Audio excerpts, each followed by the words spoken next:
जय माड़ी जय माड़ी जय माड़ी।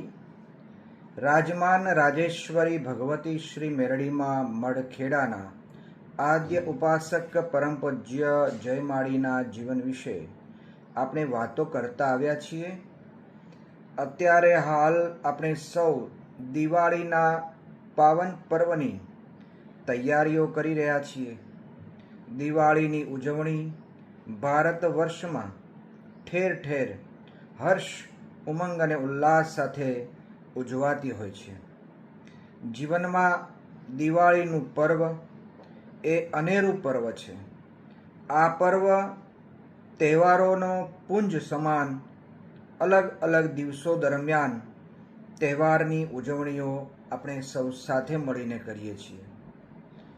ખાસ કરીને વાક બારસથી લઈ ધનતેરસ, કાળી ચૌદસ, દીપાવલી, દિવાળી અને નૂતન વર્ષ, બેસતું વર્ષ એમ આ અતિ પાવનકારી પ્રસંગો છે। આપણને યાદ છે તે પ્રમાણે કે વૈદિક ઋષિ પરંપરા પ્રમાણે તહેવારો ઉત્સવો એ માણસના જીવનની અંદર નવો ઉત્સાહ અને ઉમંગ પૂરો પાડે છે। મારે આપ સમક્ષ એ વાત કરવી છે કે અગાઉ હમણાં આપણે જોયું કે ખેડા પરમ પૂજ્ય માળી વિક્રમ સંવતના આગ્રહી રહ્યા છે।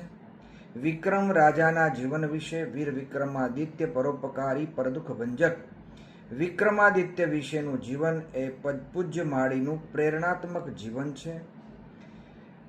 એ વાતને અને આજે દિવાળીના પર્વને લઈને મારે એ વાત કરવી છે કે પૂજ્ય માળીએ આજના દિવસે ખાસ એમના સત્સંગો દ્વારા, પ્રવચનો દ્વારા દેશ અને દુનિયાભરમાં એવું જરૂર કહ્યું છે કે માણસે પોતાના જીવનમાં કર્મયોગ કરવો બહુ જરૂરી છે।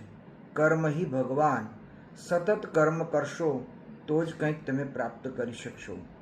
માટે જ પૂજ્ય માળી ખુદ 18 કલાક કામ કરતા। આજના દિવસે એટલે કે ધનતેરસનો દિવસ છે। આપણે ત્યાં આગળ શબ્દના અપભ્રંશના કારણે પણ ઘણી બધી વાતો પ્રચલિત બનતી હોય છે। ધનતેરસ આમ તો આજે ધનત્રયોદશી, ધન્વંતરી ભગવાનનું પણ પૂજન કરવાનું હોય છે। આરોગ્યના દેવ જેમણે અમૃત ધારણ કર્યું છે એ આપણને જ્યારે આરોગ્ય પ્રદાન કરશે ત્યારે જ આપણે કંઈક ચાલીશું, બોલીશું, કામ કરી શકીશું। એટલે કે પૂજ્ય માળીનું સૂચન એ છે કે આજના દિવસે, ધનતેરસના દિવસે તમે ધનની પૂજા કરો એ વાત બરાબર છે, પણ કયું ધન? માત્ર પૈસા? ના।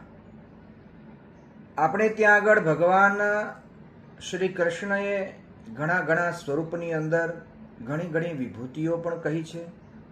સાથે સાથે સંસ્કૃત સાહિત્યની અંદર પણ એ વાત મળે છે અને ખાસ કરીને શ્રી સૂક્તમમાં પણ કહેવાયું છે, ધનમ અગ્નિ, ધનમ વાયુ, ધનમ સૂર્યો, ધનમ વસુ, ધનમ ઇન્દ્રો બૃહસ્પતિ, વરુણમ ધનમસ્તુ મે। આપણે પૈસાને જ માત્ર ધન માનીએ છીએ, પણ કોઈ દિવસ કિંમત કરી છે? ધનમ અગ્નિ, અગ્નિ એક મહાન ધન છે।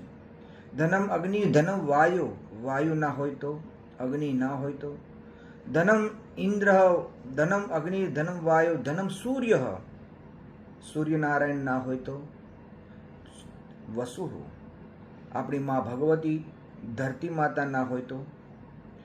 કહેવાનો મતલબ એ છે કે આપણે એવું જ વિચારીએ છીએ કે પૈસા એટલે જ માત્ર ધન। ના, ઘણા બધા ધન છે। ગોધન, ગજધન, વાજીધન, ગાય એ મહાન ધન છે, હાથી પણ એક ધન છે, ઘોડા એ ધન છે। સાચું ધન એ છે। સાચા અર્થમાં પૂજ્ય માળીના શબ્દોને ફરી યાદ કરવા છે કે આ બધા ધનની સાથે માળી એમ કહેતા રહેલા છે કે હું અને તમે સર્વસામાન્ય ધનતેરસના દિવસે ધનની પૂજા કરીએ છીએ, કરવી જ જોઈએ, પણ ધન ધોવાથી જ માત્ર તમે ધનવાન બનતા નથી। ધંધો કરવાથી ધન વધે છે। મારે અને તમારે પૂજ્ય માળીના જીવનમાંથી આજના દિવસે પ્રેરણા લેવાની છે કે ધંધો કરવો, સારામાં સારો ધંધો કરવો, શ્રેષ્ઠ ધંધો કરવો, ધંધાની અંદર ધ્યાન આપવું, ધંધાની અંદર પ્રામાણિકપણે આગળ વધવું, ધંધાની અંદર 18 કલાક આપી કામ કરો। ધંધાને જેટલો સમય આપીશું તો સામે ધન તમને મળશે, એમાં શંકાને કોઈ સ્થાન નથી। માટે હું અને તમે કર્મયોગી બનીએ અને આ પવિત્ર દિવસોની અંદર આપણે સૌ મા ભગવતી, મહાલક્ષ્મી, મહાકાલી અને મા સરસ્વતીનો ત્રિગુણાત્મિક શક્તિઓનું આ પાવન પર્વ જે છે તે પર્વ ત્રણેય દેવીઓના આશીર્વાદ તમામ ઉપર ઉતરે અને નવું વર્ષ ખૂબ જ આહલાદક અને વિકાસશીલ અને પ્રેરણાત્મક અને ખૂબ જ પ્રગતિઓના શિખરો શીર કરે એવી ભાવના સાથે આજની વાતને વિરામ આપું છું. જય માળી, જય માળી, જય માળી.